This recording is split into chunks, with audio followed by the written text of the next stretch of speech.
Then why should I wish का क्या मतलब होता है, ये आज की इस वीडियो में सीख लेते हैं। Then why should I wish का कई तरीके से इस्तेमाल किया जा सकता है।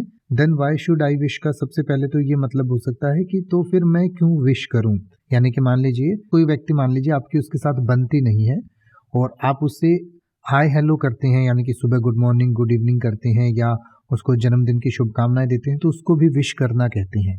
तो कई बार तो इस सेंस में कि भाई वो मुझे विश नहीं करता तो मैं उसे क्यों विश करूं, या फिर उसे मैं क्यों विश करूं, तो उसके लिए भी आप कह सकते हैं then why should I wish. या फिर इसका ये भी मतलब होता है कि फिर मुझे क्यों चाहिए, या तो मुझे इसकी इच्छा क्यों करनी चाहिए, यानी कि जैसे आप ये कहें कि यदि अवसर उपलब्ध नहीं है या अगर अब मौका उपलब्ध नहीं है, मौका अब नहीं है, तो मुझे इसकी इच्छा क्यों करनी चाहिए या मैं इसकी चाहत क्यों रखूं।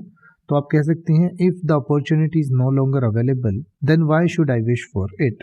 If the opportunity is no longer available then why should I wish for it. या अगर आप ये कहना चाहें कि यदि परिणाम अनिश्चित हैं तो मुझे किसी विशिष्ट परिणाम की कामना क्यों करनी चाहिए या इच्छा क्यों रखनी चाहिए, तो आप कह सकते हैं if the outcome is uncertain then why should I wish for a specific result. If the outcome is uncertain then why should I wish for a specific result.